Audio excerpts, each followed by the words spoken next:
Apalagi kalau kita gereja Toraja, kayaknya kita tidak dipusingkan lagi untuk memilih teks. Ya. Iya. Bisa tanya tanggalnya, tanggal pira? Kalau kata temo ya? 27, Pak. Ya, jadi buka tuh Oh, nomor jemaah.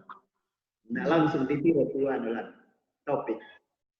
Ya, jadi kita tidak disibukkan lagi apa melakukan paketnya dan lain sebagainya. Jadi begitu pun dengan PA, ibadah PA. Ya mana kita biasa sibuk kayak bisa pimpin pokoknya kebaktian syukuran lah gitu. Tapi sekarang juga kan sudah mutakhir. Sisa tanya Mbak Google ya. Gitu. Baru kita dikasih teks itu. Nah, sebenarnya ya dua-duanya boleh memilih teks atau apa? Memilih teks terlebih dahulu lanjut Pak Yus atau mendapatkan ide khotbah terlebih dahulu. Ada 3 faktor yang perlu ya. Jadi terserah pilih rakaat teks terlebih dahulu atau lanjut lagi. Dipilih rakaat teks terlebih dahulu atau topik rakaat terlebih dahulu. Mana-mana lah. Tetapi yang pasti ada 3 faktor yang kita harus perhatikan di sini. Lanjut ya. Saya tutup pintu dulu supaya jangan ribut.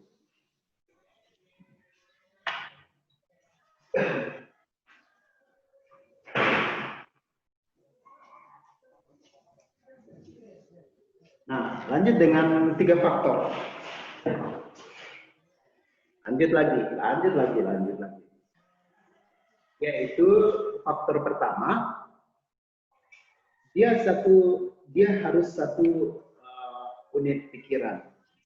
Satu unit pikiran itu bagaimana? Dan pemilihan. Satu kesatuan unit pikiran, gitu ya. Satu kesatuan unit pikiran itu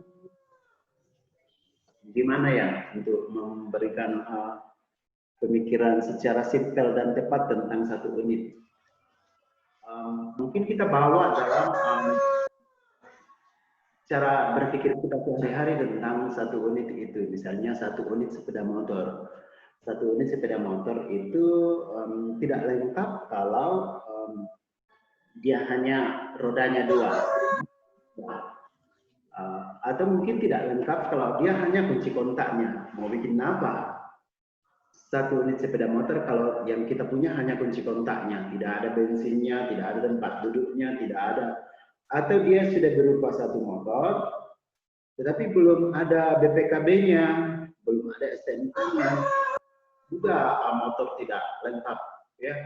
Karena ya sudah canggih, sudah mahal-mahal dibelikan, tetapi ya dia tidak punya BPKB, tidak punya STNK, atau tidak punya ya surat-surat yang lain, atau sudah punya STNK tapi kita tidak punya SIM, surat izin untuk mengemudi, kan itu tidak bisa disebut sebagai satu unit sepeda motor gitu. Jadi lengkap semuanya baru kita bisa lega naik sepeda motor. Kalau masih ada wah melong itu motor apa dede na melong set na melong tapi tak SIM dia. Jadi mata tukang siap kita artinya itu tidak lengkap.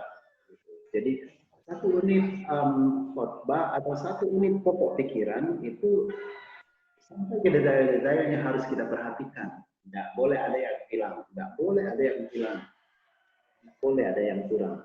Nah, kalau ada yang kurang berarti mungkin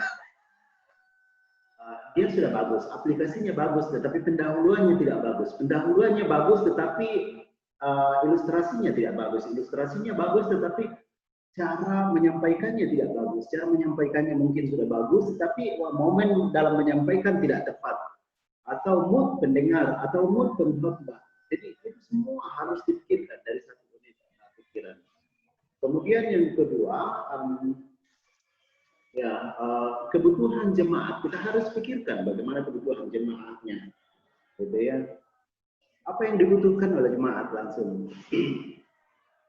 Ya, kebutuhan jemaat. Apa yang ya khotbahnya sudah bagus, khotbah sudah bagus. Lanjut lagi. Khotbahnya sudah terlalu jauh. Ya. khotbahnya sudah bagus, tetapi itu tidak dibutuhkan oleh pendengar Tuhan Yesus sendiri. Ya, mengingatkan kita untuk tidak membuang dia kepada babi percumaan. Gitu. Artinya bahwa memang sehebat apapun khotbah, tetapi tidak sesuai dengan kebutuhan jemaat, pasti tidak akan ada gunanya. Gitu, ya. Karena memang meskipun kita harus akui bahwa Alkitab itu lengkap, benar, semua ayat-ayat yang ada di dalam Alkitab itu sudah benar, tetapi ya, kebenaran Alkitab itu tidak mempunyai manfaat yang sama pada setiap waktu, gitu. Atau meskipun pernah menjadi kebutuhan di suatu lokasi, tetapi dalam waktu tertentu, sekarang kita tidak butuh lagi, gitu. Atau mungkin pernah kita tolak, tetapi sekarang tidak butuhkan lagi. Jadi itu tidak setiap teks mempunyai manfaat yang sama pada setiap waktu. Itu yang harus kita perhatikan dari kebutuhan jemaat. Kemudian efektivitasnya dipengaruhi oleh jemaat. Situasi apa yang ada di dalam jemaat? Oh, teman kita di utara sedang dilanda banjir bandang. Apa yang dibutuhkan oleh mereka di sana? Teologi-teologi yang bagaimana yang kita butuhkan di sana? Oh, kita enggak. Mungkin lagi dalam kondisi sekarang kita enggak bisa berbicara dalam situasi berdesak-desakan di gedung gereja. Mungkin teologi apa yang kita butuhkan? Mungkin rumuskan teologi yang tepat dalam kondisi COVID-19 sekarang yang sedang melanda kita. Mungkin momentum khotbah dan momentum isi khotbah atau teologi yang dibutuhkan. Kemudian frekuensinya, meskipun tepat kalau berulang-ulang, ya berulang-ulang mungkin sebelum kita mulai anggota jemaat sudah mulai mengatakan, oh, saya mau tepak pendeta Mac, ya, pendeta khotbah. Oh, saya mau tepak pendeta tempe misalnya. Oh, saya mau tepak pendeta Bob. Ya, Bapak Ibu, Bapak Ibu anggota majelis gereja mungkin belum sampai tahu kalau kami pendeta-pendeta itu masing-masing punya ya, pendeta-pendeta. Jadi misalnya pendeta fungsi, jadi misalnya pendeta boka, kita bersama pendeta susu, ya, bersama membaik mayaman atau pendeta dosa, tumi rani biasa lah, dan pendeta dosa. Pak Lius, Bu Rina pernah, Pak Asel pernah dengar namanya pendeta dosa?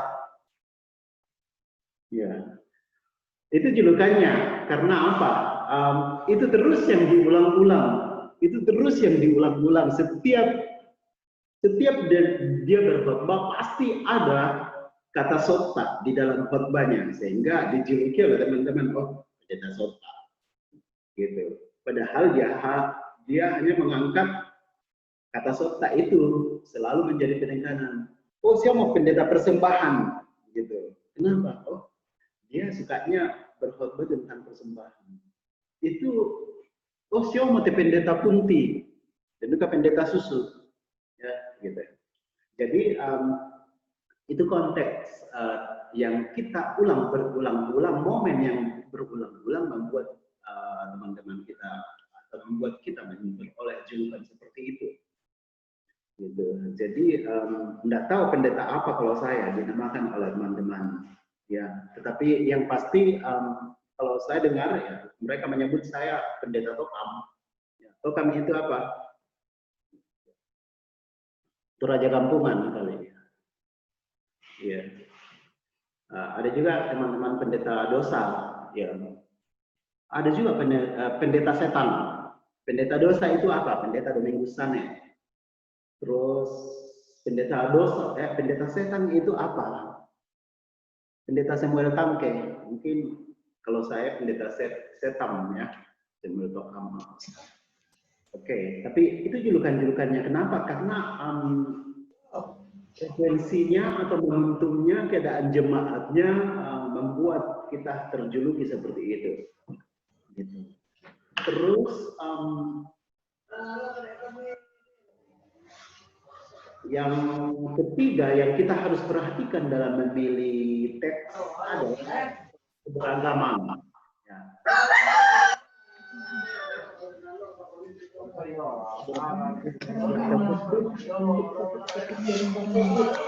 Gitu. Jadi selalu dengan topik-topik favorit. Kita harus pandai-pandai melihat topik-topik yang lagi tren, yang lagi aktual, yang lagi booming.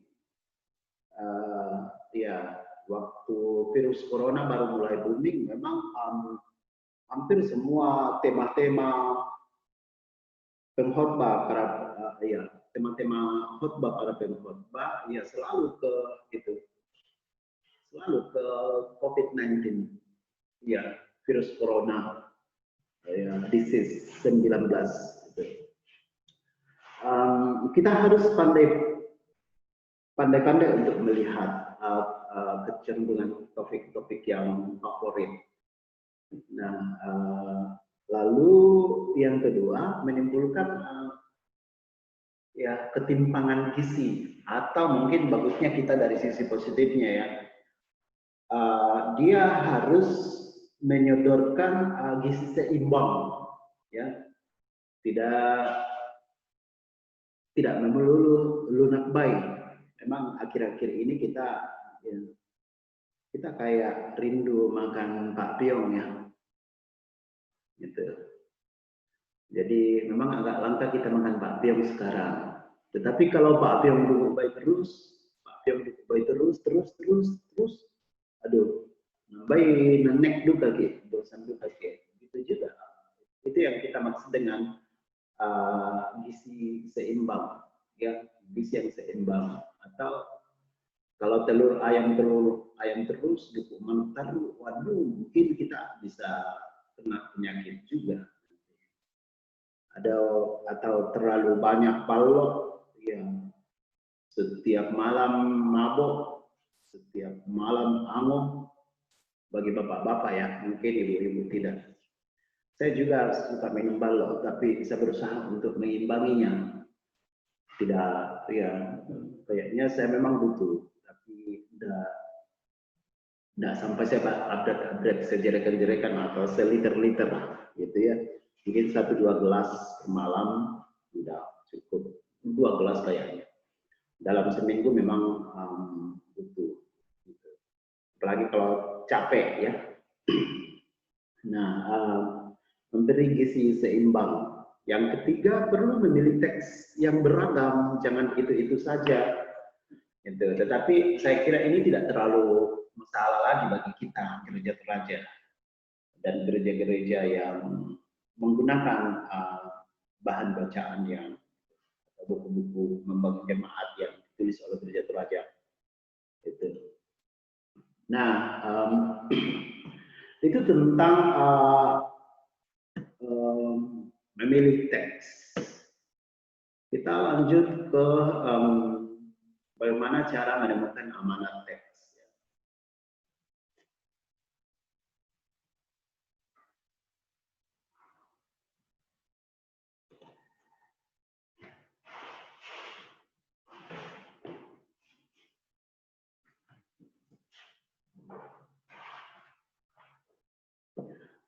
Nah,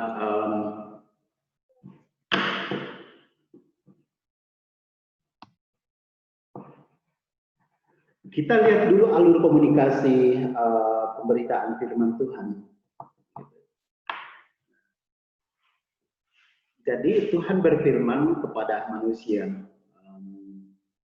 Kondisi kita sekarang tidak langsung ya, tetapi ya melalui penulis, melalui orang-orang yang dipilih oleh Tuhan. Jadi mungkin dalam Alkitab itu ada sekitar 300-an para penulis, sampai ke editornya, dan sampai ke masa pengkanan. Jadi kurang lebih 300. Kita sudah membicarakan kemarin apa itu inspirasi dan apa itu iluminasi. Tuhan menyampaikan inspirasinya, Tuhan menyampaikan wahyunya kepada penulis. Kalau di dalam teologi biblika kita menemukan ada beberapa bentuk pewahyuan. Ada mekanik, ada pewahyuan bersifat itu jadi menggunakan semua potensi yang ada pada manusia yang dipilihnya, menggunakan bahasanya, menggunakan budayanya, menggunakan kemampuan intelektualnya. Kalau waktu itu ada juga yang sudah menggunakan berbagai kebiasaan, cara berpikir, budaya setempat, itu yang digunakan dalam memberi inspirasi. Jadi, seandainya waktu itu Allah sudah menggunakan orang Toraja untuk menyampaikan firman-Nya, pasti ada juga kitab asli dalam bahasa Toraja, gitu. Tetapi semuanya orang-orang sana, jadi belum ada bahasa Toraja.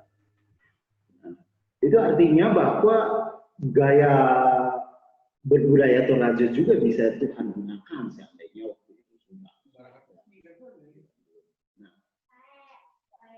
penulis merumuskannya dengan gayanya sendiri, apa yang diilhamkan oleh Allah kepadanya. Jadi sampai di penulis, sesudah penulis tidak ada lagi inspirasi, tidak ada lagi wahyu, tidak ada lagi ilham, karena Alkitab yang kita pegang sekarang itu sudah lengkap.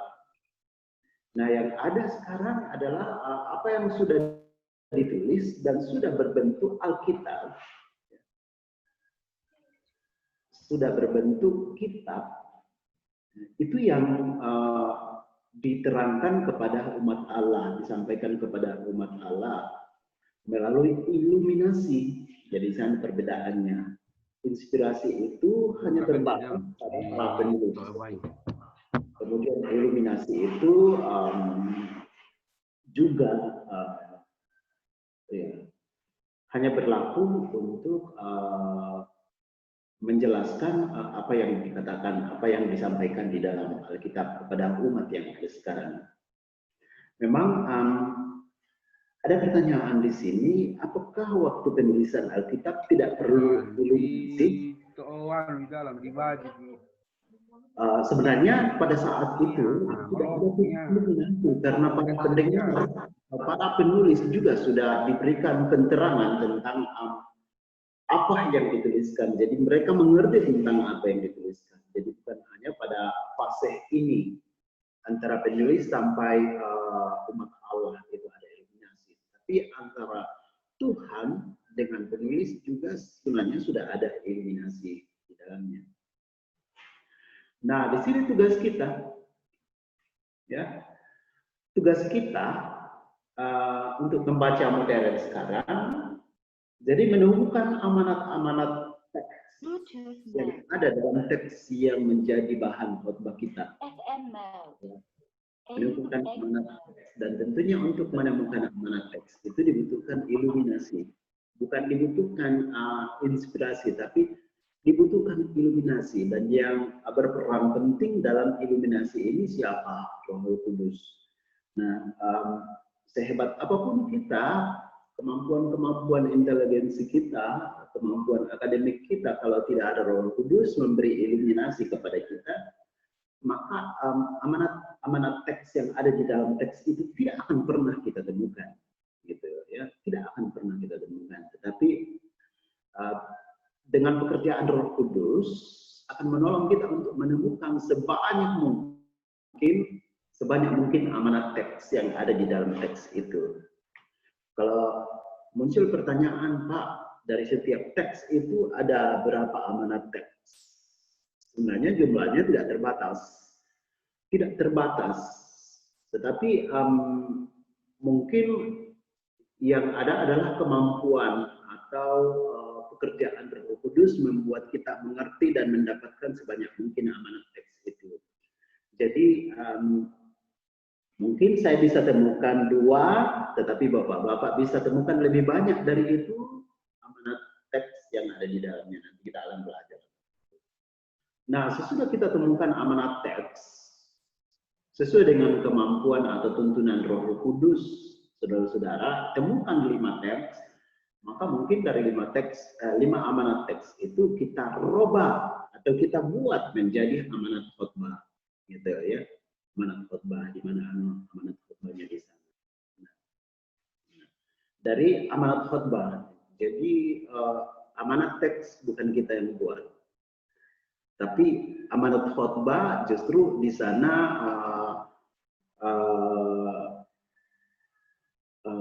peran kita untuk membuat amanat khotbah sesuai dengan pertimbangan-pertimbangan tadi, kebutuhan jemaat, harus satu unit kesatuan dan frekuensi keberagamannya. Itu amanat khotbah itu kita buat. Oh, saya temukan amanat teks begini, tetapi tidak dibutuhkan oleh jemaat, saya simpan dulu deh, gitu. Mungkin belum saatnya saya khotbahkan amanat teks ini. Kenapa? Karena oh ini tidak dibutuhkan. Jadi amanat teks itu bisa kita simpan, atau kalau belum ada ya coba gali lagi, mungkin ada yang lebih dibutuhkan oleh jemaat dalam teks itu. Nah, jadi definisi amanat teks. Lanjut, Pak. Amanat teks adalah pesan utama dari suatu teks, sebagaimana yang dimaksud oleh penulisnya kepada pembaca utama. Gitu. Siapa itu pembaca utama? Gitu. Dan siapa itu penulisnya? Gitu. Nah, pembaca utama adalah orang-orang yang dituju. Kalau kita merasa teks itu ditujukan kepada kita, berarti kita pembaca utamanya. Tapi kalau kita merasa tidak, ya berarti teks itu bukan untuk kita. Nah, di sana peran kita bagaimana membuat para pendengar untuk menempatkan diri sebagai pembaca utama, supaya teks itu menjadi bagian yang sangat penting bagi dirinya. Kita harus mengajaknya. Bagaimana caranya? Ya berbagai metode untuk mengajak para pembaca untuk menempatkan para pendengar, anggota jemaat yang mendengar khotbah kita, untuk menempatkan diri sebagai objek utama dari teks itu.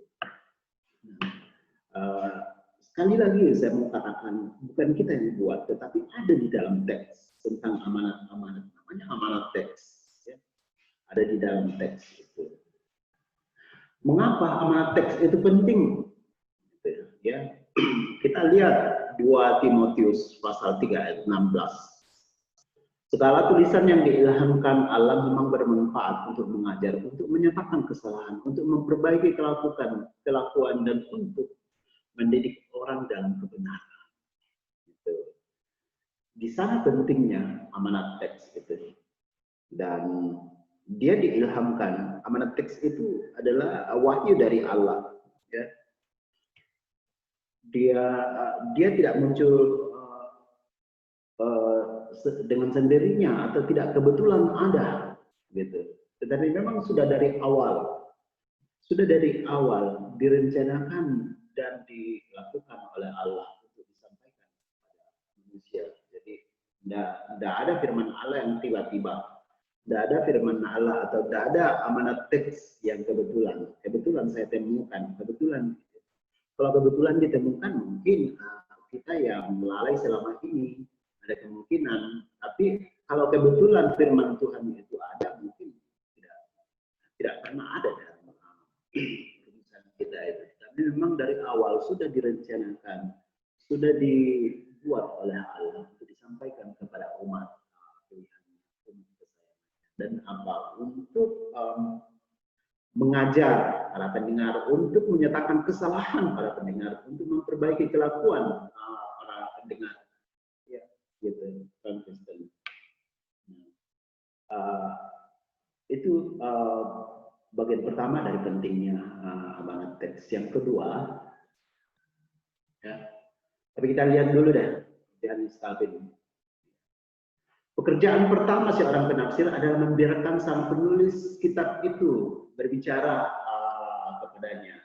Jadi, supaya kita bisa dapat mengerti tentang amanat atau mendapatkan amanat teks, memang kita harus menjadi pendengar Alkitab yang baik, gitu. Kita harus membuka diri terhadap apa yang mau dikatakan oleh Allah kepada kita melalui Alkitabnya atau melalui para penulisnya. Kita tidak mungkin bisa mengerti kalau justru kemauan kita yang kita pasang atau kita terapkan kepada teks itu. Tapi Calvin mengingatkan kita untuk membuka diri dan siap untuk dibicarain oleh Alkitab, siap untuk dikata-katai oleh Alkitab, atau siap untuk diberi masukan oleh Alkitab. Nah, itu tentang yang kedua adalah kuasa firman-Nya mengubah kehidupan manusia. Kita lihat dalam 1 Petrus pasal 2 ayat 3. Ya. Kata Petrus, karena kamu telah dilahirkan kembali bukan dari benih yang panah, tetapi dari benih yang tidak panah oleh firman Allah yang menghidupkan itu. Nah, di sana memang terlihat luar biasanya kuasa Allah yang mengubah kehidupan kita. Ya, kalau kita katakan, wah ini panah, ini sudah panah, ini tapi justru Tuhan membuat kita menjadi kekal. Panah itu apa ya? Panah itu sementara ya.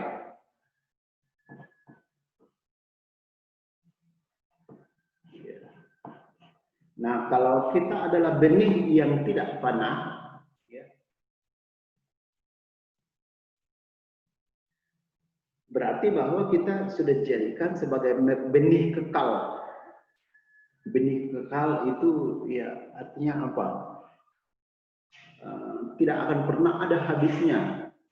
Dulu kita mati, ya. Tetapi oleh korban Yesus Kristus atau oleh firman Allah, ya, kita dijadikan menjadi yang kekal. Ya, lagi di sana ada, justru di sana terlihat bagaimana kuasa firman Allah mengubah kehidupan kita. Dan yang ketiga,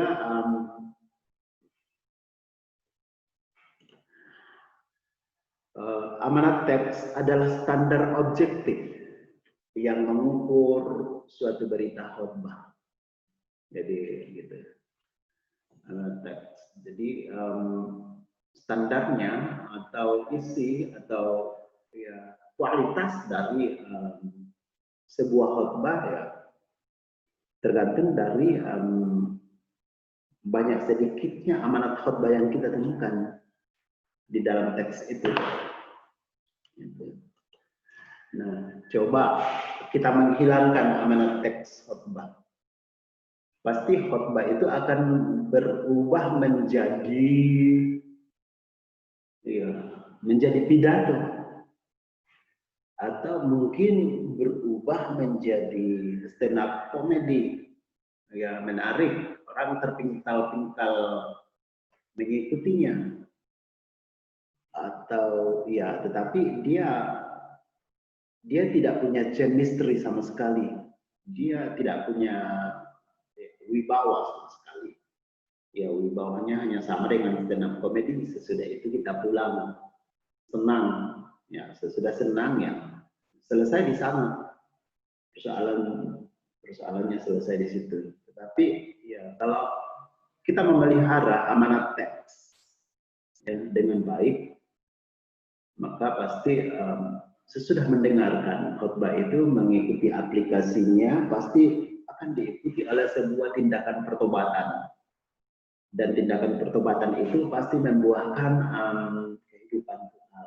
Kehidupan kekal itu ya bersama dengan Tuhan dan di sana juga. Kalau kita menghilangkan amanat teks, pasti setiap pengkhotbah beritanya pasti berbeda-beda dari satu teks Alkitab yang sama. Jangankan pengkhotbahnya berbeda-beda, mungkin penulisnya pun akan berbeda-beda karena amanat yang disampaikan di dalam teks mereka masing-masing itu ya tidak berasal dari satu sumber, tetapi mungkin amanatnya itu dari dirinya sendiri, sehingga dari kitab Kejadian, Keluaran, Matius, seterusnya sampai Wahyu itu pasti berbeda-beda. Tetapi karena adanya amanat teks, maka Alkitab itu punya inti atau punya tujuan atau punya amanat yang sama, yaitu Yesus Kristus itulah Tuhan dan Juru Selamat. Jadi inti dari semuanya. Nah, MacArthur, seorang pengkhotbah ekspositori harus menjadi seorang murid Alkitab yang rajin, ya, karena Alkitab adalah firman Allah yang kudus dan sakral. Alkitab harus diperlakukan dengan hormat, dijaga kemurniannya, dan amanat aslinya jangan pernah diselewengkan atau disalah tafsirkan. Ya, ini penting ya. Kalau kamu tidak mau tunduk seperti ini yang disarankan oleh MacArthur, ya, jangan jadi pengkhotbah bahaya. Ya. Karena ya lebih baik orang itu ambilkan tali, ikat lehernya, gantung pada batu, lalu dibuang ke dalam laut yang paling dalam. Wah, rekosinya besar, resiko ya. Nah, tetapi kalau saudara-saudara punya kerinduan yang baik untuk menjadi pengkhotbah yang baik, pemberita yang baik, dia harus menjadi murid Alkitab yang rajin. Kalau dia tidak rajin, pasti dia tidak akan pernah menemukan amanat teks yang sesungguhnya. Karena memang hanya dari Alkitab saja. Oke, ada beberapa langkah mendapatkan amanat teks.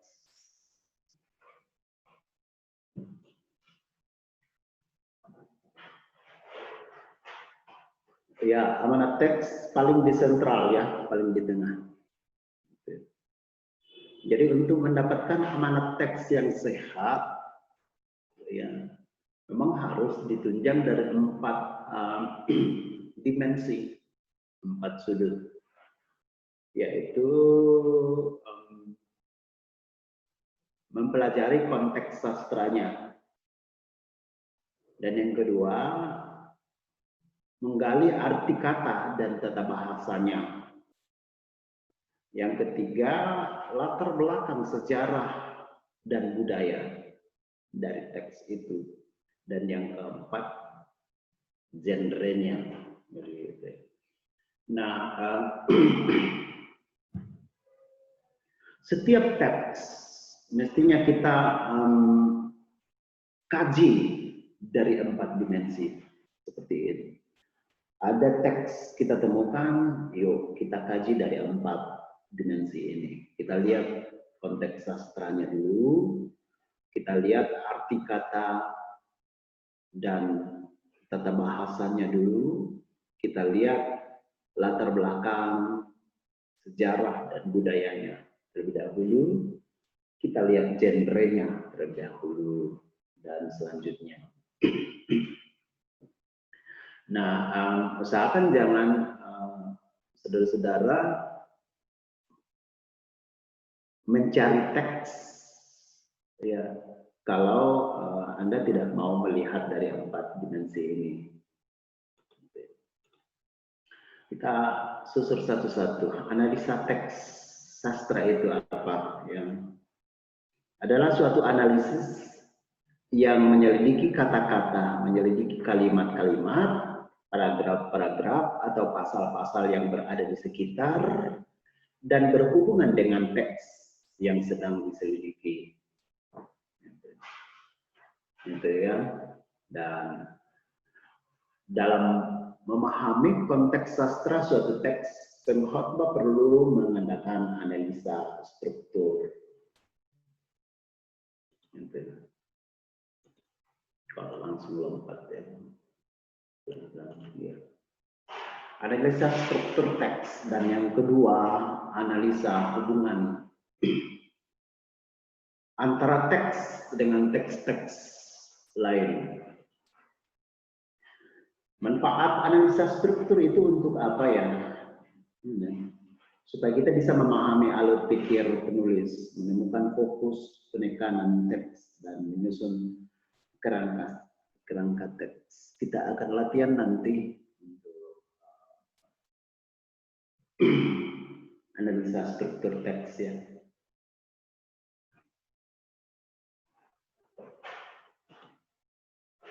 Nah, yang kita lakukan ya dalam analisa struktur teks, tadi kita sudah sebut, yaitu susun ulang struktur teks itu. Ya. Langkah-langkah analisa teks values. Terus ya susun ulang. Ya sesudah kita observasi ya baru susun ulang, dan sudah itu buat pembagian struktur teksnya. Kita ambil contoh Matius pasal 6. Kita observasi dulu Matius pasal 6, yang punya Alkitab di rumah. Ya, silakan buka Matius pasal 6 ayat 5 sampai 8. Kita observasi teks ini. Ya. Saya hanya pengulangan saja, kita sudah pasti tahu tentang observasi ya. Observasi adalah suatu upaya untuk melihat dengan cermat segala sesuatu yang ada di dalam suatu teks. Jadi kita melihat apa yang kita observasi di sana. Di atasnya tadi ada 4, yaitu konteks. Konteks sastra, arti kata dan tata bahasanya, latar belakang sejarah, dan genrenya. Jadi itu yang kita lakukan dalam observasi.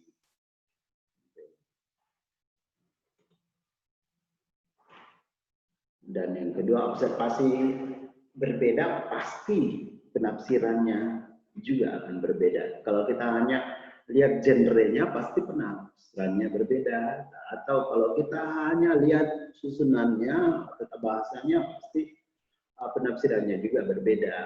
Kalau kita hanya lihat dari satu sisi saja, pasti gitu. Saya kira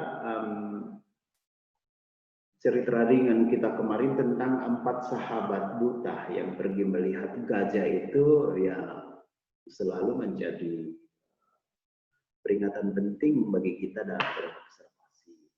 Jangan-jangan Anda hanya meraba telinganya, lalu katakan, oh ternyata gajah itu seperti itu. Nah, kalau Anda hanya melihat dari satu ayat saja, ya pasti Anda akan katakan, oh ternyata Alkitab itu begitu. Jadi dia harus diobservasi dari 4 dimensi.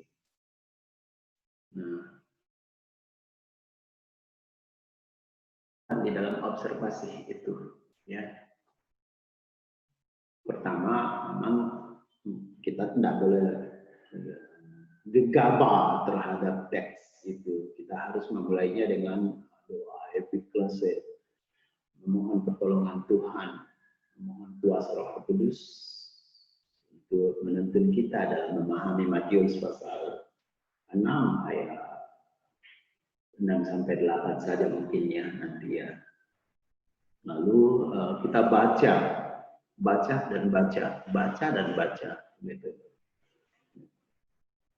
Sudah itu ajukan pertanyaan kritis, what, who, why, when, how, dan lain sebagainya, atau ya analisa SWOT ya.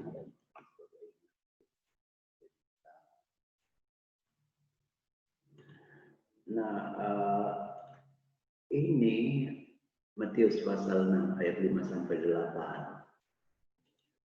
Kita mulai baca, kita baca ulang, lalu kita ajukan pertanyaan, ya, pertanyaan-pertanyaan kritis. Ya mungkin bisa bertukar-tukar, siapa, kenapa, untuk apa, mau kemana, dan lain sebagainya. Mungkin bisa. Atau kalau kita ikuti dengan analisa ini, 1, 2, 3, 4, 5 W, 5W, 1H. Gitu, ya. Nah, sesudah itu kita sudah observasi, kita masuk langkah kedua. Pertanyaan-pertanyaannya, kita masuk langkah kedua. Menyusun ulang struktur teks.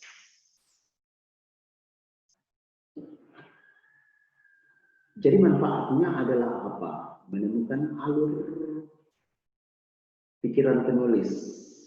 Ya, apa yang dipikirkan oleh Bapak Matius ini pada saat itu? Apa ya, bagaimana alur pikirannya ya? Gitu. Pada saat menulis Matius pasal 6 ayat 5 sampai 8 ini ya. Kemudian menentukan topik utama. Menentukan sub-sub topik, itu kalimat, anak kalimat, frase, keterangan, tempat, waktu, cara, dan jarak. Dari ini contohnya. Jadi ini kita sudah susun ulang lagi. Kita sudah susun ulang. Ya. Dan Anda boleh menyusun dengan gaya Anda. Lanjut. Dan apabila kamu berdoa, janganlah berdoa seperti orang munafik. Mereka suka mengucapkan doanya dengan berdiri di dalam rumah-rumah ibadat dan pada tikungan-tikungan jalan raya supaya mereka dilihat orang. Jadi dari susunan ulang ini kita bisa sedikit banyak bisa apa yang menjadi penekanan utama ya, gitu, dari susunan ini. Bagaimana alur pikiran Matius ini ya pada saat dia menulis tentang itu dan apa yang ingin disampaikan.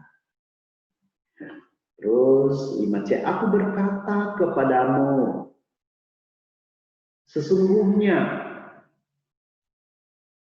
mereka sudah mendapat upahnya. Tetapi jika engkau berdoa, masuklah ke dalam kamarmu, tutuplah pintu dan berdoalah kepada Bapamu yang ada di tempat sembunyi. Jadi ayat 5 kita bagi 3, 5A, 5B, 5C itu adalah sebuah satu kesatuan. Ya, satu pokok pikiran satu, ya, yaitu bahwa Tuhan Yesus memperingatkan tentang cara, gaya, dan tempat doa yang tidak tepat, yang tidak benar, yaitu di mana jangan di tikungan-tikungan jalan, gitu, ya. Jangan seperti orang munafik. Di tikungan jalan ini ya memang butuh eksegesi lagi ya. Jadi saya pas rumah saya ada di jalan yang agak menikung. Jadi saya tidak boleh berdoa di rumah saya. Kenapa? Dia ada di tikungan jalan. Atau siapalah yang ada yang pas rumahnya ada di tikungan jalan. Ini rektorat juga ini, kampus kita ini kayaknya ada di tikungan. Nggak boleh berdoa di situ. Bukan begitu yang dimaksud. Tetapi memang perlu penafsirannya lebih teologis lagi. Ya. Tidak boleh berdiri di dalam rumah-rumah ibadat. Jangan ditafsirkan letter lain. Oh, kamu tidak boleh berdiri di gereja untuk berdoa. Nah, bagaimana ini pendeta kasihan berdiri terus pada saat dia di gereja? Bagaimana Bapak Penatua, Bapak Ibu Siamas dan lain sebagainya kalau memimpin doa pasti berdiri gitu. Lalu tidak boleh berdiri kayaknya di dalam rumah ibadat. Bukan begitu yang dimaksud. Jadi memang perlu digali. Lalu gitu. Apalagi kalau GPIB yang memang setiap doa syafaat pasti mereka berdiri. Ya. Kalau kita kayaknya kita tetap duduk. Kalau bukan berarti kita salah dan mereka benar, tetapi itu sikap hati yang itu bukan begitu maksudnya. Tidak boleh berdiri kalau sedang berdoa, atau harus duduk kalau gitu, atau harus berlutut. Kalau kamu tidak berlutut, gitu. Memang harus dieksegesis secara luas. Ya. Dan poin kedua, Yesus mengajukan pola bentuk sikap tempat berdoa yang benar, yaitu mulai dari ayat yang ke-6. Ya. Ayat 6 kita bagi dua juga.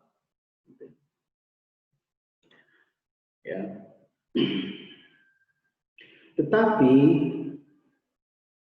jika engkau berdoa, ya, masuklah ke dalam kamarmu, tutuplah pintu dan berdoalah kepada Bapamu yang ada di tempat yang tersembunyi. Saudara-saudara boleh punya struktur yang berbeda dengan ini. Gitu. Ya. Tetapi mengikuti struktur ini pun boleh. Dan memang saudara-saudara memang harus latihan untuk membuat struktur itu supaya bisa mengerti, menolong kita untuk menemukan amanat teks lebih banyak lagi, lebih baik lagi. Gitu.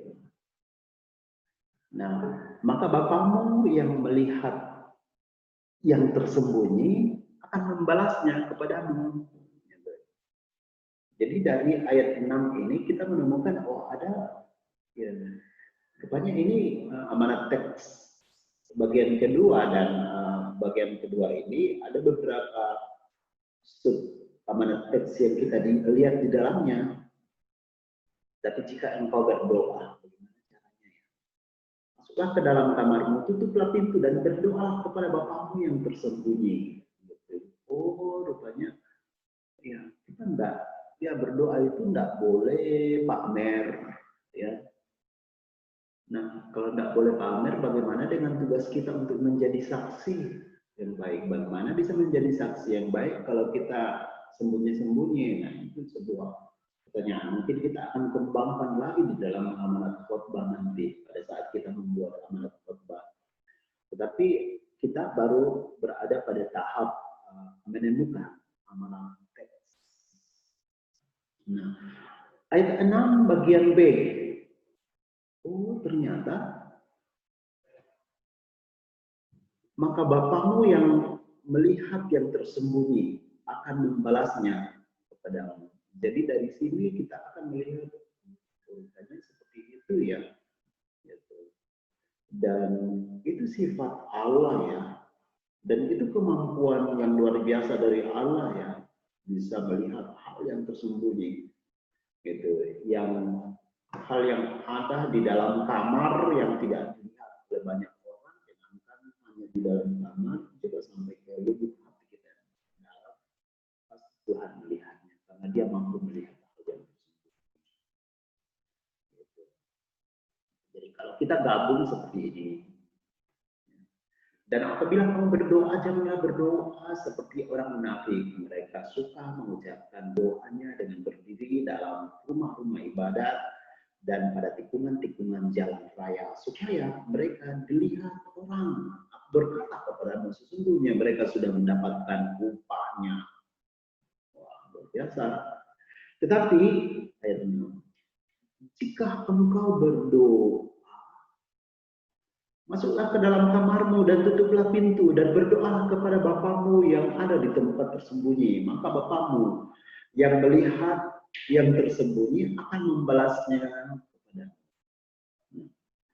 Jadi kalau saya menemukan ada 4 item di sini. Tapi kalau saudara-saudara bisa menemukan lebih banyak dari itu. Ya, 4 dari ayat 5 sampai 6 saya sudah temukan ada 4 amanat teks. Tetapi sebetulnya kalau kita mau gali lagi bisa menemukan lebih banyak lagi.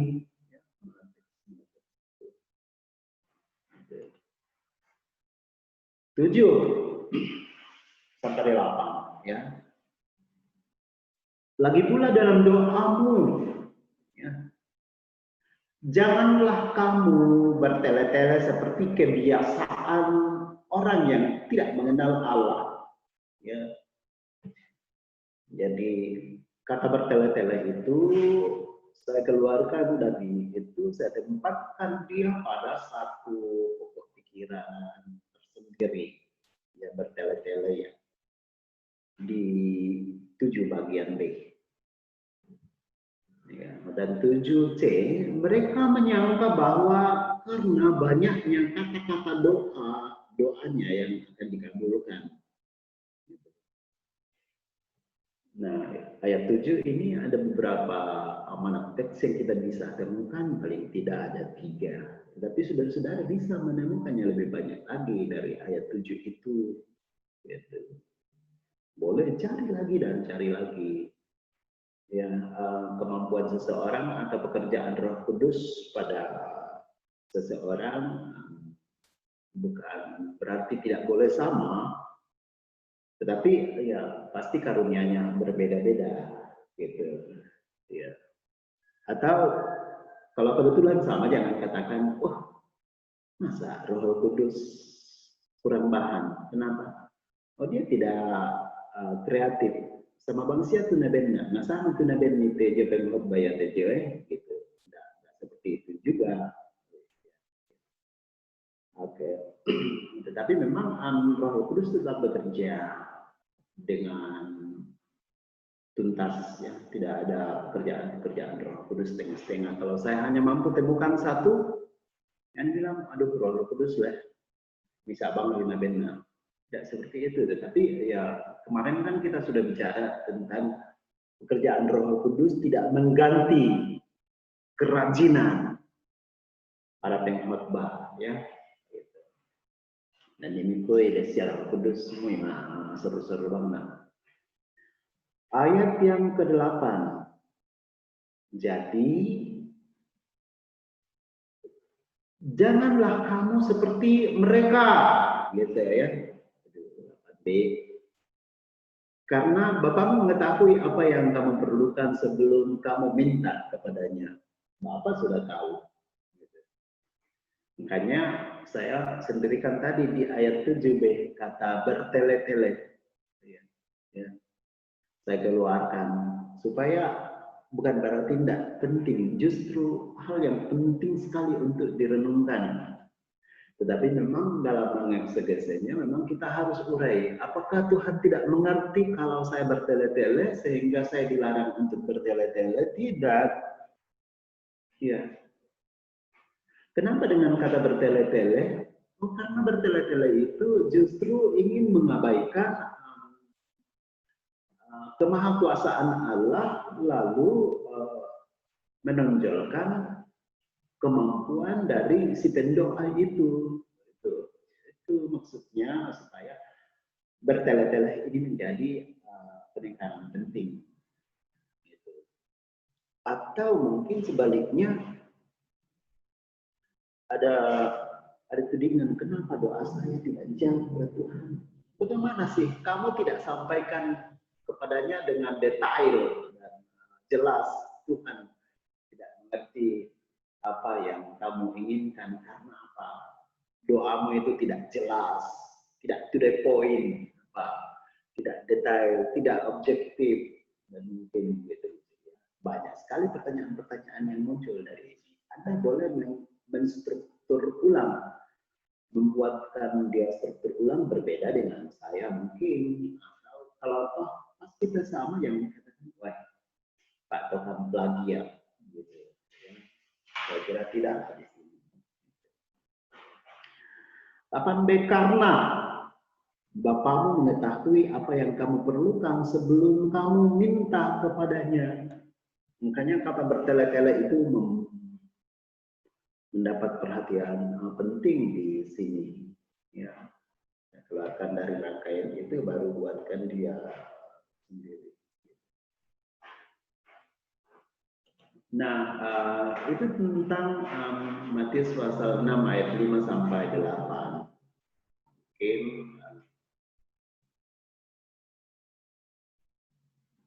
Saudara-saudara bisa ya, membuat ini kisah para rasul ya. Kisah para rasul 6 ayat 1 sampai 7. Dengan bahasa Anda sendiri. Galatia tidak usah kita bahas dulu, langsung ke kisah para rasul. Gitu. Bisa enggak? Dan masuk dulu ke bawah, Pak Lius.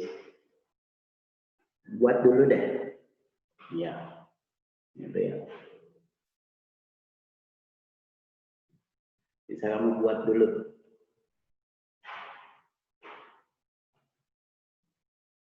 Mungkin 2 menit bisa. Atau tidak usah sampai ayat 7 dulu ya. Mungkin bisa sampai ayat berapa? Mungkin 3 ayat dulu lah untuk 3 menit ya.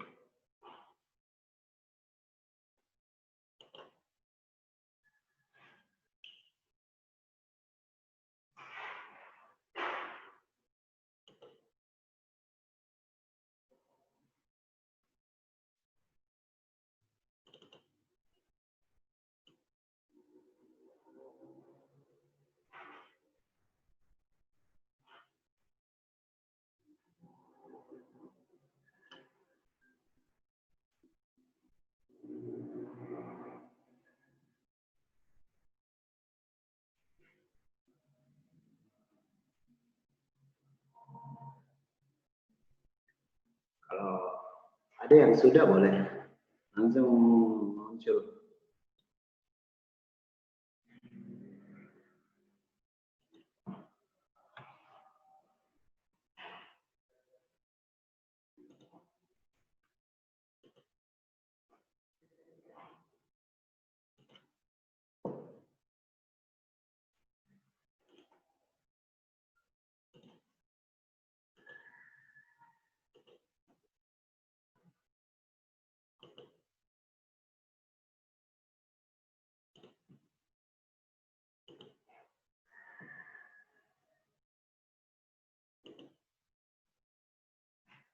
Ada yang sudah bisa langsung muncul?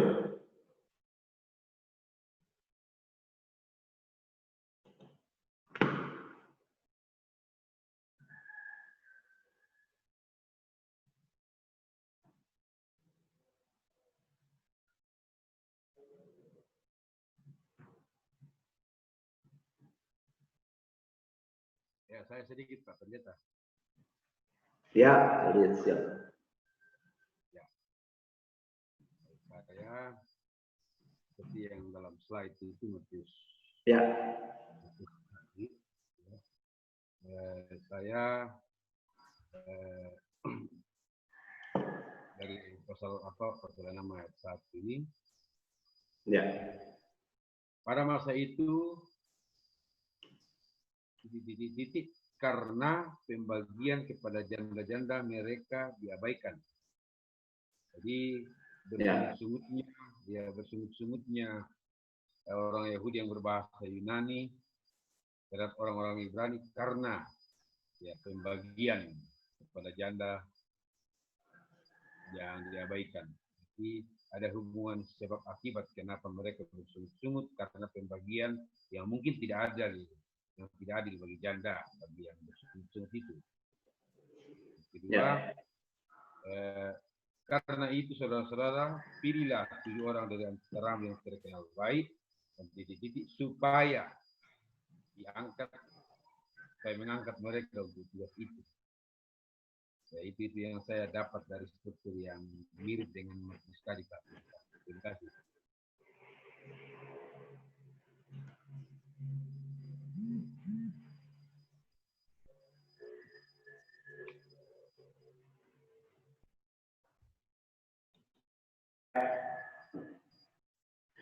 Bisa difoto, Pak Lorenz baru bagikan kita di WA.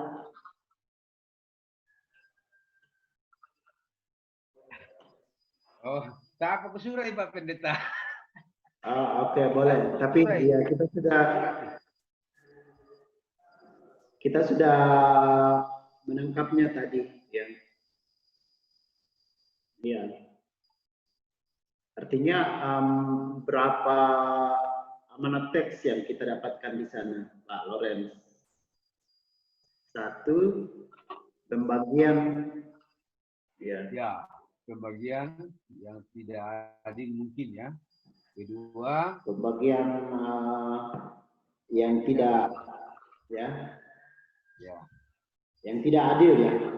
Yang tidak adil. Ya. Yaitu membedakan. Kedua, antara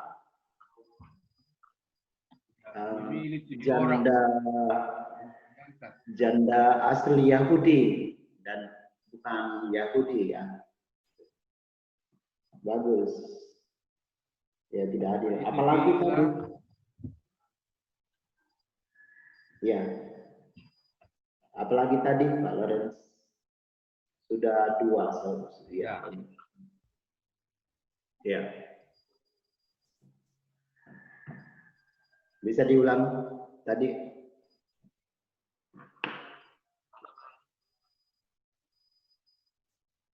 Ya, saya pembagian yang tidak ini ya, yang tidak adil. Itu poin pertama. Poin kedua. Ya. Poin kedua, karena itu pilihlah 7 orang dari antara kami yang terkenal baik, dari roh dan hikmat, supaya kami mengangkat mereka untuk tugas itu. Jadi untuk menjaga keadilan terlaksana, butuhkan 7 orang yang terkenal baik dan penuh roh dan sebentar lagi ya. Ya, sebentar lagi. Supaya pelanggaran itu tidak terjadi lagi buat janda-janda. Ya, betul. Ya, betul. Oke. Ada lagi? Bagus, Pak Lorenz. Kalau ditulis, bagikan kita. Foto baru bagi. Nah. Oke. Silakan yang lain. Sebentar ya. Saya izin barang 2 detik saja atau 3 detik ya. Dari mana kamu? Mau kembalikan buku di perpustakaan sudah tutup. Oh iya tadi terbuka. Siap. Selamat saya. Kan biasanya sudah terbuka. Nanti karena iya kan saya lihat tadi Pak Kepala Perpustakaannya.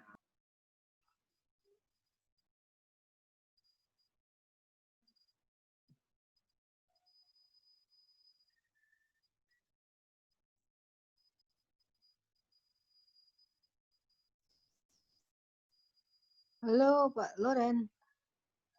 Ya Bu. Apa tadi tugasnya? Saya kurang jelas tadi Bapak. Bu, jadi kita latihan untuk membuat struktur menurut versi kita masing-masing dari kisah, Kisah Rasul pasal 6 ayat 1 sampai 7.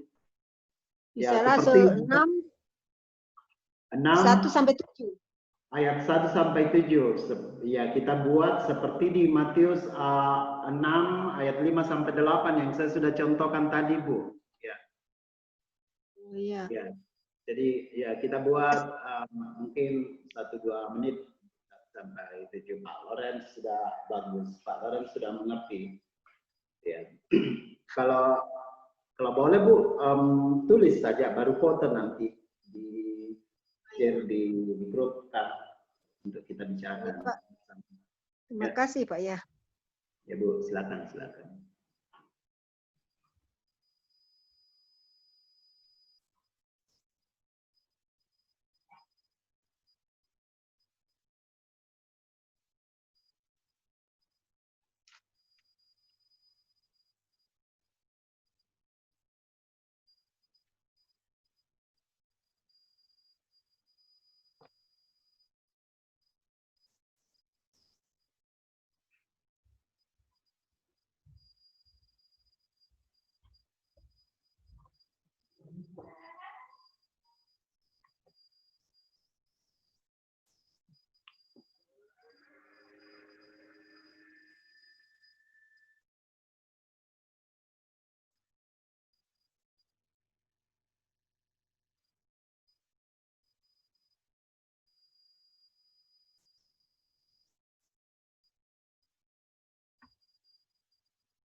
Yang pakai latihan dulu. Ya, ada yang sudah, tadi saya sudah lihat ada yang presentasi. Yang ya, tampilkan. Ya, sudah. Walaupun dengan kunci jawaban ku tapi tak saya aku tiru. Ya. Ya. Nah, tadi Pak Yus kan tadi ya saya sudah katakan itu versi saya, tetapi kan fungsinya adalah untuk menolong kita mengerti alur pikiran penulis. Iya. Ya, intinya tadi Pak Pendeta ya penjabaran. Ya, betul. Ya, betul. Silakan. Saya coba tayangkan dulu apa yang sudah saya buat. Artinya saya jabarkan lagi berdasarkan rumus 5WH plus 1H. Ya.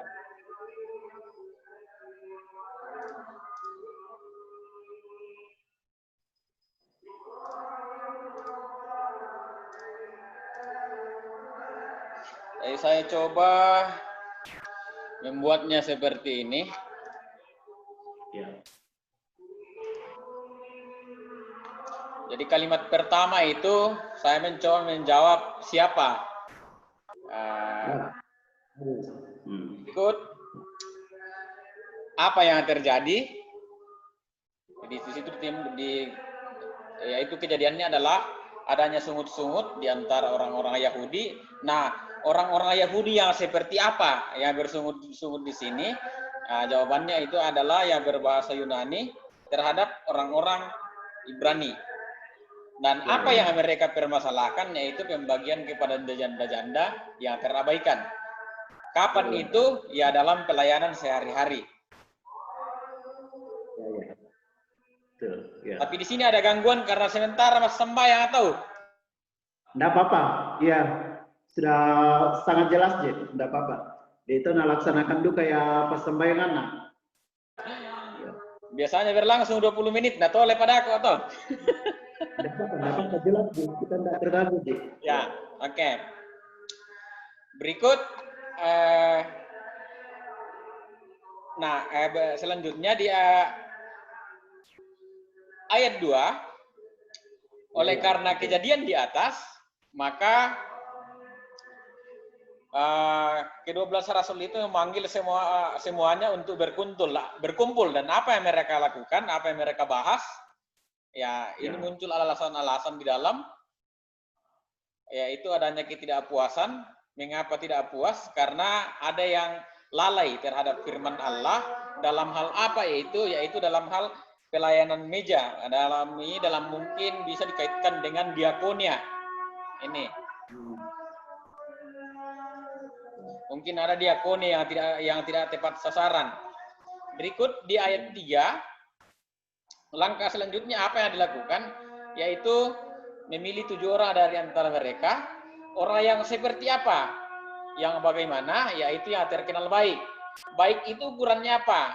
Yaitu dalam hal ini dia penuh dengan roh dan hikmat. Nah, orang yang penuh roh dan hikmat itu yang dikatakan baik, itu memiliki syarat untuk diangkat untuk mengemban tugas pelayanan itu. Berikut selanjutnya pada ayat 4 ada alasan kelanjutan lagi, dan seterusnya sampai pada ayat ke-7. Di ayat ke-7 itu paling banyak yang saya pilih, ada beberapa kegiatan. Ketika firman Allah makin tersebar, maka apa yang terjadi? Yaitu jumlah murid di Yerusalem bertambah banyak. Dan ketika makin bertambah banyak, maka banyak juga imam besar yang pada akhirnya menyerahkan diri kepada Tuhan dan percaya akan Tuhan atau Kristus. Ya, itu secara singkatnya gambaran dari saya, Pak Pendeta. Iya, bagus. Ya, ini sudah sangat menolong. Ya.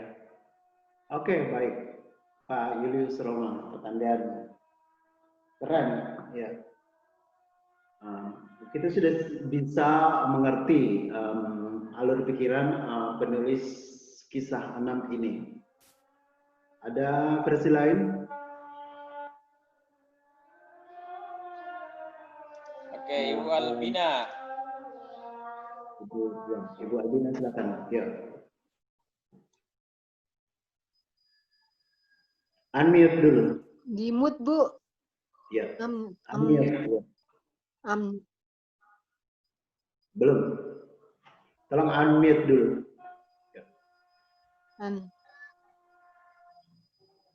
Belum. Belum, Ya. Bu.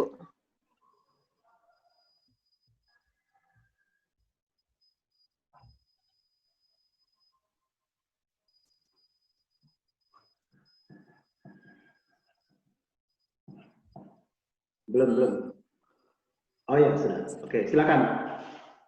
Ya, pasal 1, orang-orang Yahudi tidak puas akan pelayanan janda-janda mereka yang diabaikan dalam pelayanan sehari-hari.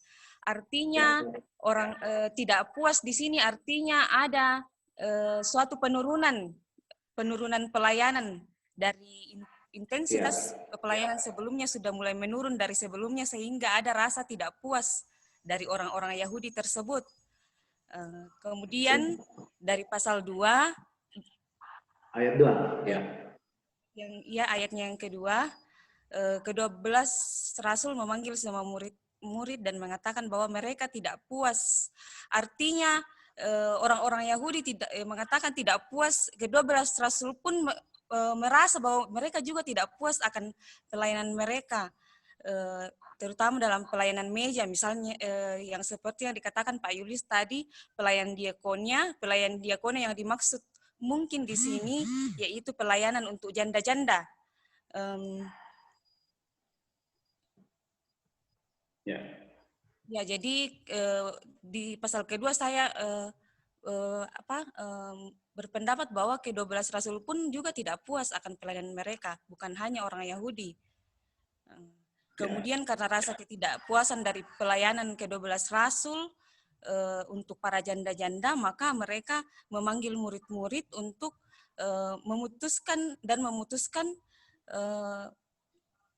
memilih 7 dari antara murid-murid itu yang dikatakan di ayatnya yang terkenal baik, yang bisa melayani diakonia, dan dipenuhi roh dan hikmat untuk melayani janda-janda. Orang-orang Yahudi yang dimaksud dalam pasal 1 tadi. Mungkin itu dari saya, Pak. Terima kasih.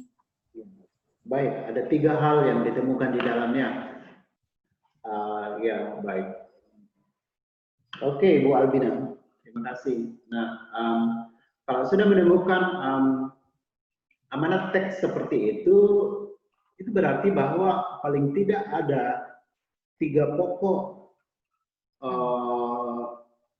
pikiran yang bisa dikhotbahkan dalam isi khotbah nanti, yaitu ya kita belum masuk ke membuat amanat khotbah ya, tetapi ini jangan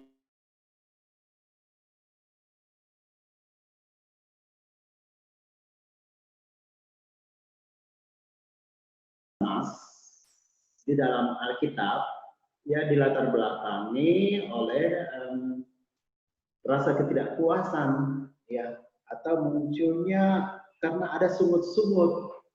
Berarti sungut-sungut itu tidak selamanya negatif ya, gitu. Tetapi sungut-sungut itu perlu ditanggapi secara positif, lalu di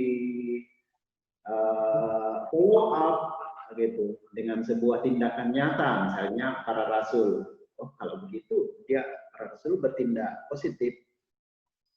Karena ada sungut-sungut dari warga jemaat, katakanlah itu, maka para rasul langsung, oh kalau gitu kita pilih 7 siamas ya untuk melanjutkan itu. Dan tadi Pak Yulis Roma melanjutkannya dengan ada banyak hal yang positif dari tindakan ini. Dia sudah urai di ayat yang ke-7 tadi. Ayat 7 tadi, misalnya ayat 7 tentang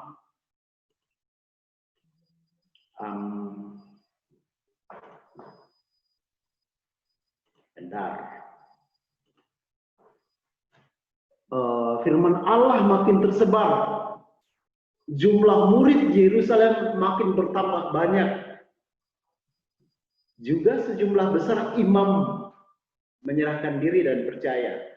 Tentunya imam-imam yang diseroti oleh Yesus dalam tadi. imam yang tidak benar, yang belum benar.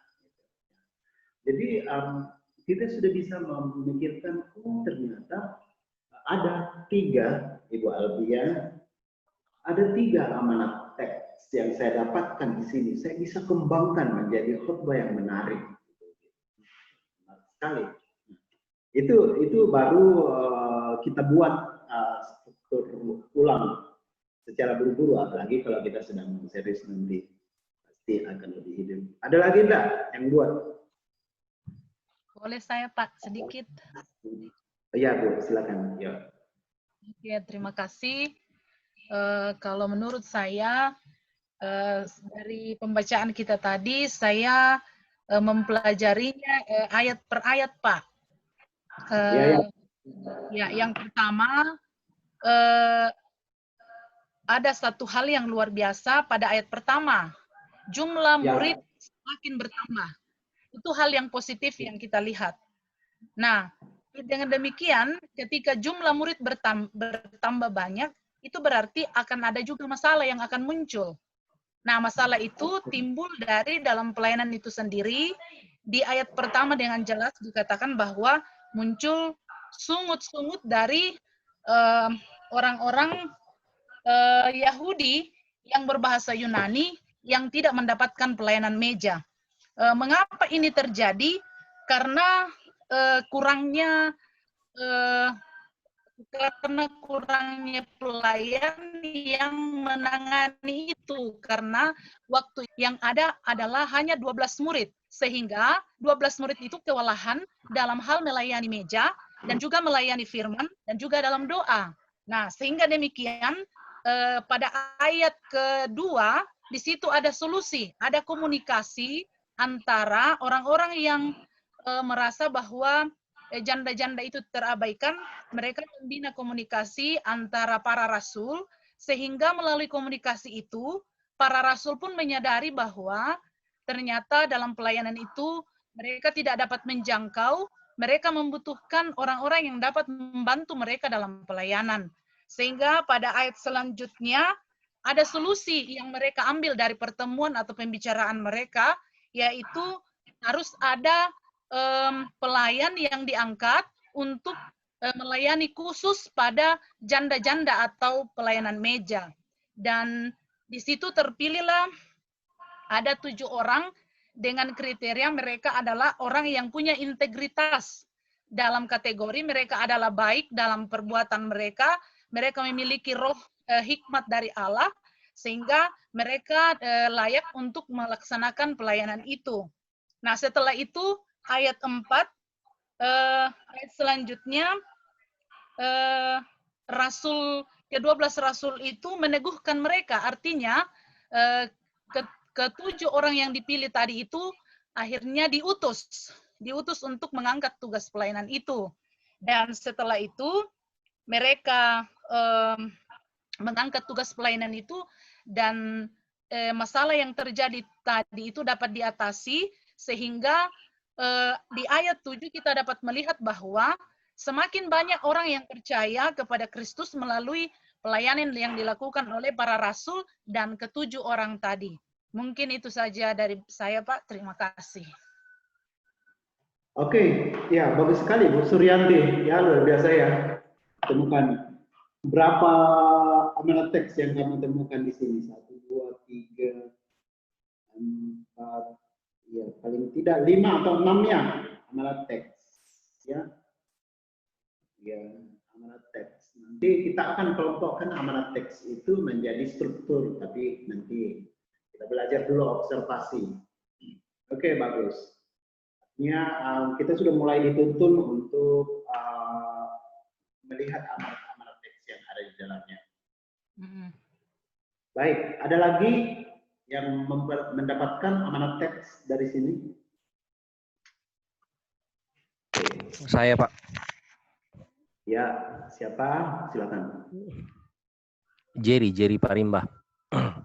Oh ya, selamat datang, selamat bergabung Bapak Jerry. Mudah-mudahan sehat Ya, ya. maaf. Iya, terima kasih Pak. Maaf baru bergabung. Ya, rindu untuk datang, tapi kesehatan saya juga tidak mendukung. Jadi ya saya hanya mendoakannya dari rumah semua boleh lancar dengan baik. Tidak apa-apa, Pak. Pak Jerry, silakan. Iya, baik. Terima kasih, Pak. Makasih banyak, Pak. Makasih.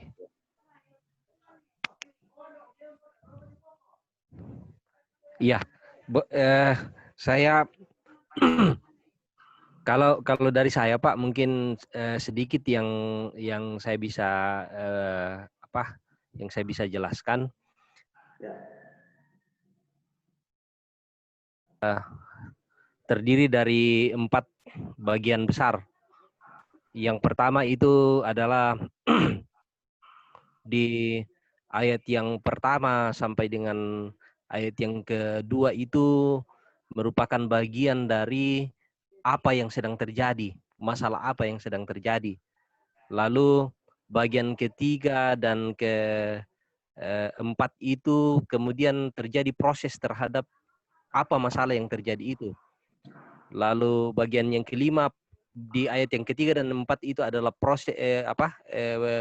proses untuk menyelesaikan masalah. Yang kelima itu adalah penyelesaian masalah, dan ayat yang ke-6 dan 7 itu kemudian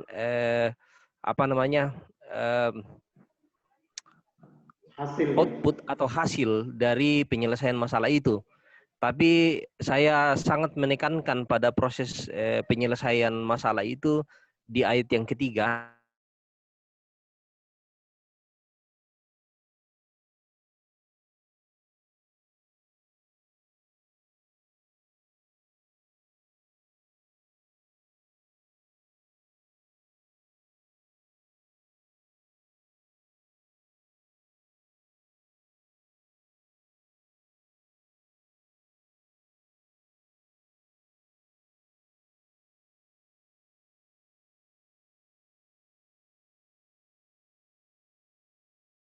Mengkaitkan hal ini kepada orang-orang yang ingin dipilih Tuhan.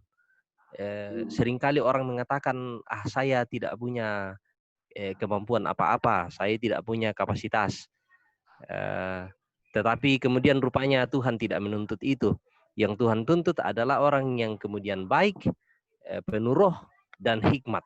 Iya, saya kira itu yang saya temukan, Pak. Terima kasih banyak, Pak. Baik. Pak Jerry, ya luar biasa ya, dalam kondisi seperti itu sudah bisa produktif ya, salut. Nah, seandainya nanti kalau kita sudah mau jadi bikinkan dia struktur khotbah atau amanat khotbah, saya kira ini sudah akan menjadi struktur khotbah yang sangat menarik. Kita bagi 4 dalam intinya aja. Jadi kita sisa bikinkan dia nanti pendahuluan, kita sisa bikinkan dia nanti ilustrasi untuk menjelaskan poin demi poin, boleh 1 poin, karena ada 4 poin di sini, ada 4 pokok pikiran yang dilihat oleh Pak Jerry tadi, kita bikinkan 1 poin untuk menjelaskan 1 ilustrasi, jadi siapkan ada 4 ilustrasi untuk ini. Tetapi kalau kita mau, misalnya kita mau prioritaskan yang mana ya, saya justru di aplikasinya saya akan ajak para pendengar, ini saya ya, tetapi nanti kita akan masuk ke dalam poin tersebut. Cuma saya mau mengantar kita untuk melihat kaitannya dengan apa yang kita akan lakukan. Saya justru menekankan pada yang paling penting adalah prosesnya. Kenapa proses? Karena saya percaya ada mujizat, bisa saja tidak usah proses, langsung saja blast semua ayat 7, hasilnya seperti di ayat 7. Atau kalau lebih, kalau boleh masih lebih dari ayat yang ke-7 itu. Tetapi kenapa harus ada proses? Karena memang Tuhan menekankan proses. Bagaimana jalannya dengan gini. Prosesnya itu adalah bagaimana para rasul bertindak, lalu memilih Siamas. Nah, Siamas ini mungkin kalau saya berkhotbah, saya akan mengurai lebih banyak, akan ambil waktu mengurai lebih banyak tentang Siamas itu, ya. Karena selama ini di dalam tatanan organisasi gereja kita, gereja raja, kadang-kadang Siamas itu di kelas 2 kan, sesudah penatua ya, sesudah penatua. Tetapi rupanya latar belakang Siamas itu luar biasa ya. Rasul katakan, pilihlah yang terbaik. Ya, orang-orang terbaik. Berarti orang-orang terbaik itu saya mengatakan kamu terbaik. Terbaik dari para penatua ya. Jadi ini pikiran liar saya. Rupanya yang terbaik yang harus dipilih menjadi Siamas ya. Kalau kita kaitkan dengan pemilihan Siamas ini, tapi ya dugaan saya memang keharasan karena yang akan bertugas untuk menyelesaikan masalah ini yaitu pembagian atau pelayanan diakonat di dalam jemaat supaya orang-orang Yahudi yang berlatar belakang Yunani atau bahasa Yunani itu tidak merasa diabaikan. Makanya solusinya harus ambil orang terbaik ya, yang penuh roh dan punya kesan terkenal, orang terkenal gitu. Dan selanjutnya, tapi oke lah, sangat menarik lah saya kira kalau kita sudah punya 4 poin seperti ini Pak Jerry ya, dari Mbak ya, 4 poin ini kita bisa mungkin kalau saya mau 10 menit 1, 10 menit 1, 10 menit 1, 10 menit, jadi kita sudah bisa berkhotbah maksimal 40 menit lah gitu. 40 menit berkhotbah terlalu lama, tetapi terlalu singkat juga kalau ya sesuai kebutuhan orang. Oke, baik. Satu lagi kalau masih ada. Kalau tidak kita lanjut ya. Tapi semuanya luar biasa bagus. Kita sudah bisa menemukan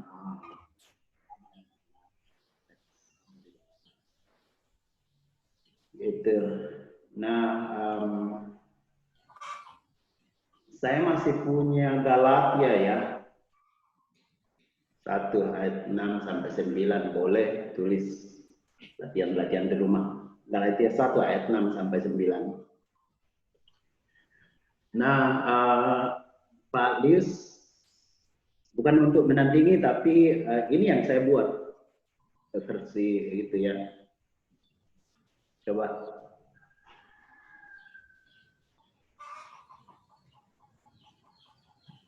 Sedikit lagi ya.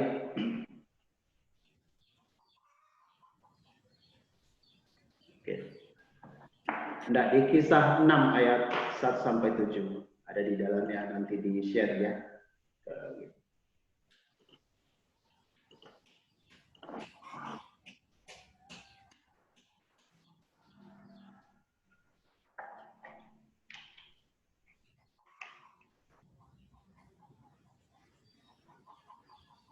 Oke. Itu yang saya buat, nanti di rumah diperiksa. Kita lanjut dulu dengan gitu. Menyusun pembagian struktur. Nah, tadi kita sudah observasi ya. Menyusun pembagian struktur.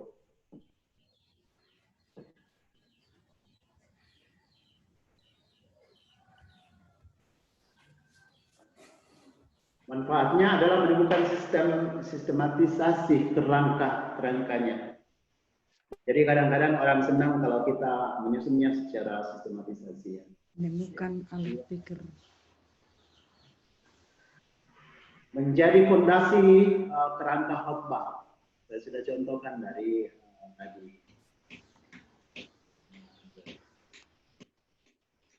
Gitu. Nah, tadi Matius 6 ayat 5 sampai 8 kita bagi 2 ya. Ayat 1 sampai 5 berbicara tentang ayat 5 sampai 6 berbicara tentang apa, dan pada bagian kedua ayat 7 sampai 8 gitu ya. Gitu. Jadi ayat 5 sampai 6 larangan berdoa seperti orang munafik, itu struktur pertama. Dan struktur yang kedua ayat 7 sampai 8 larangan apa? Larangan berdoa seperti orang yang tidak mengenal Allah, gitu. Berdoalah dengan keyakinan bahwa Bapa mengetahui kebutuhanmu. Nah, pembagian struktur teksnya. Lanjut.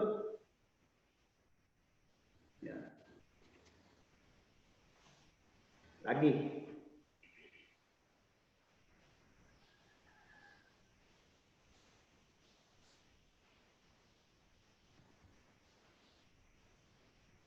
Ya, dibawa lagi pembagian struktur teks. Ada. Itu udah ada apa strukturnya. Jadi kalau kita sudah buat seperti ini, tadi saudara-saudara, makanya alur khotbah kita akan sangat sistematis seperti ini. Ya, ya halo. Ya sabar kopi dulu ya, sebentar lagi saya tutup ini. Ya. Oke. Ya. Nah ini, jadi garis besarnya tadi ayat 5 sampai 6, ayat 7 sampai 8. Lalu kita bagi per poin-poin kecil lagi ayat 5, ayat 6, ayat 7 sampai ayat 8. Sangat-sangat detail seperti itu. Nah, kalau saudara-saudara sudah tidak sabaran untuk berkhotbah, ya ini sudah bisa menolong kita untuk berkhotbah. Ya. Tetapi tidak pakai bahasa ini, kita akan mengerti tentang alur itu, lalu kita bahasakan dengan bahasa kita sendiri. Ya, oke. Itu baru satu langkah. Ya, kayaknya kita sudah semangat untuk mengkhotbahkannya. Gitu. Belum kalau kita masuk langkah lebih dalam lagi. Gitu. Oke. Nah, sehingga amanat teks yang kita dapati dari Matius 6 ayat 5 sampai 8, doa yang dibalas Tuhan adalah doa yang dinaikkan dengan tulus hati dan penuh keyakinan. Kalau mau kejar masih ada di bawah. Kayaknya slide ke-39. Itu amanat teks yang saya dapatkan dari Matius 6 ayat 5 sampai 8. Saudara-saudara juga sudah mendapatkannya tadi, tapi Anda dengan kisah para rasul ya. Nah ini. Doa yang dibalas Tuhan adalah doa yang dinaikkan dengan tulus hati dan penuh keyakinan. Nah, analisis hubungan antara teks tersebut dengan teks-teks di sekitarnya. Gitu, ya. Jadi kita sesudah kita temukan seperti ini, ya amanat teks. Nah, sekarang kita cari dia kaitan-kaitan teks ini dengan teks-teks yang ada di sekitarnya. Karena ya meskipun saya yakin tanpa ditunjang oleh ayat-ayat lain yang ada di sekitarnya, ini sudah sangat meyakinkan. Apalagi kalau kita tambah lagi dengan topangan-topangan ayat yang ada di sekitarnya. Gitu, ya. Ulang KB. Manfaatnya apa? Supaya kita bisa menemukan amanat teks yang lebih akurat. Kita sudah tahu tadi, ya. Kita sudah tahu doa yang dibalas Tuhan adalah doa yang dinaikkan dengan tulus hati dan penuh keyakinan gitu. Tetapi yuk kita mau lebih yakin lagi ya. Coba cari tunjangan-tunjangan ayat yang ada di sekitarnya. Manfaatnya adalah menemukan amanat teks yang lebih akurat karena didukung oleh ayat-ayat yang lain. Atau teks-teks yang lainnya, baik dari perjanjian lama maupun perjanjian baru, baik dari sesama surat, misalnya dari Matius maupun Injil-Injil sinoptik lainnya atau yang bukan sinoptik atau surat-surat yang lain, gitu. Dan melihat rangkaian gagasan yang sering terkait. Nah. Ayat yang ada di sekitarnya ada pasal 6 ayat 1 berbicara tentang hal sedekah, ya, hal kewajiban berdoa terlebih dahulu.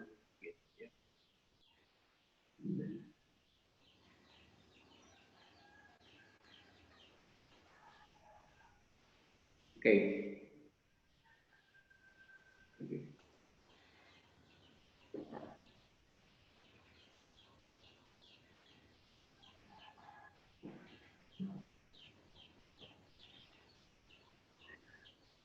Pak Lius, sudah jam 4, saya pamit dulu ya, saya minta izin dulu.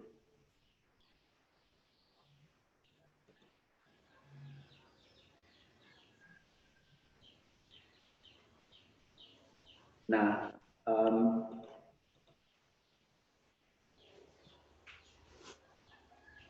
halo teman-teman.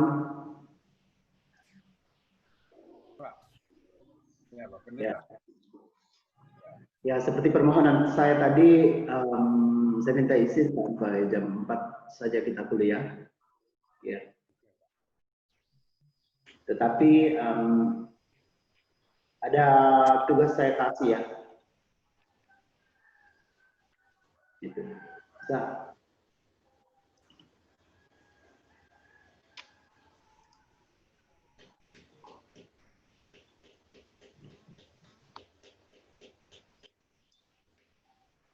Nah, ini contoh pembagian struktur dari Matius 6 ayat 5 sampai 8 ya. Pembagian struktur. Di slide ke-33 ya. Slide 33. Nah, oke. Mungkin kita ke Galatia lagi. Galatia 1 ayat 6 sampai 9.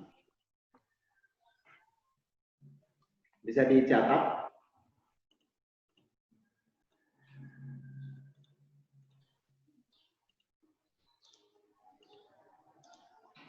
Jadi kita lebih Galatia. Semua bisa monitor.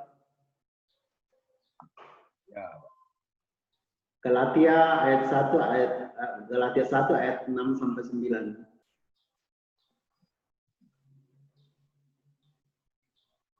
Jadi kita buatkan dia analisa struktur dan topangan-topangan ayat-ayat yang ada di sekitarnya. Bisa mengerti untuk Galatia 6. Galatia 1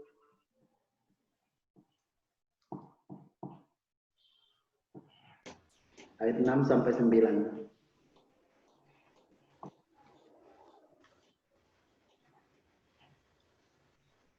Strukturnya, apa-apa yang ada didapatkan di dalamnya. Kemudian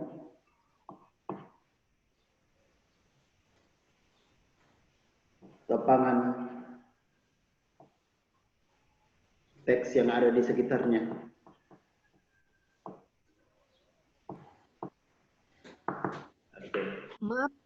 Maaf Pak, yang terakhir Pak, minta tolong. Kurang jelas kami atau signal. Oke. Jadi Galatia 1 ayat 6 sampai 9. Iya, Pak. Kita buatkan struktur. Iya, Pak. Ya, bukan lagi observasi ya. Kita buatkan dia struktur seperti yang kita sudah buat tadi di terakhir di Matius. Dan yang kedua kita lakukan di situ adalah kita topang dengan ya ayat-ayat yang ada di sekitar Galatia. Didahului oleh apa dan diikuti oleh apa, ditunjang oleh apa dan seterusnya. Bisa? Iya Pak, terima kasih. Baik.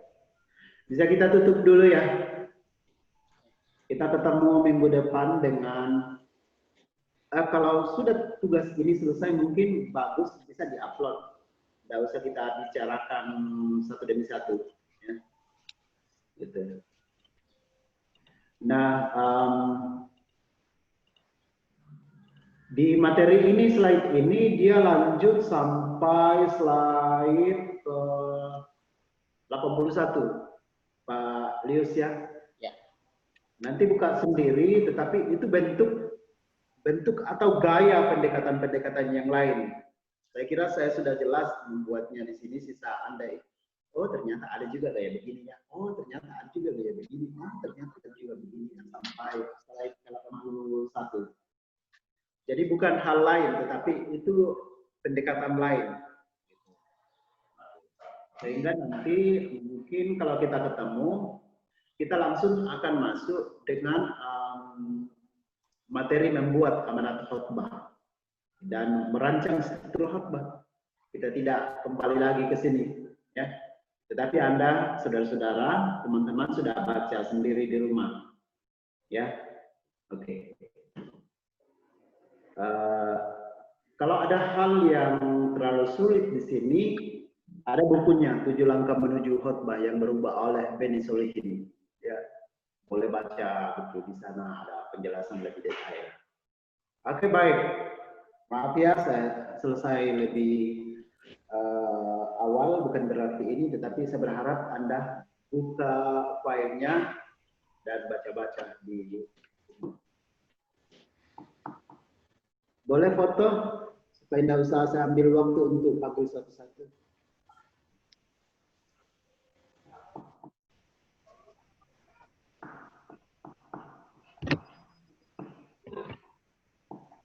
Oke. Nah, baik, sampai ketemu. Saya kembalikan ke Pak Lius. Ya, halo. Ya, Pak Lius, silakan. Oke, ya, terima kasih Bapak dosen, terima kasih atas kehadiran Bapak dan juga terima kasih kepada saudara-saudara sekalian atas kehadirannya dalam kuliah singkat kita pada sore hari ini. Mudah-mudahan suara saya terdengar karena ada kendala jaringan sedikit, kurang bersahabat. Jika masih mendengar, diminta kesediaan Ibu Suryanti untuk menutup pertemuan kita hari ini dengan doa.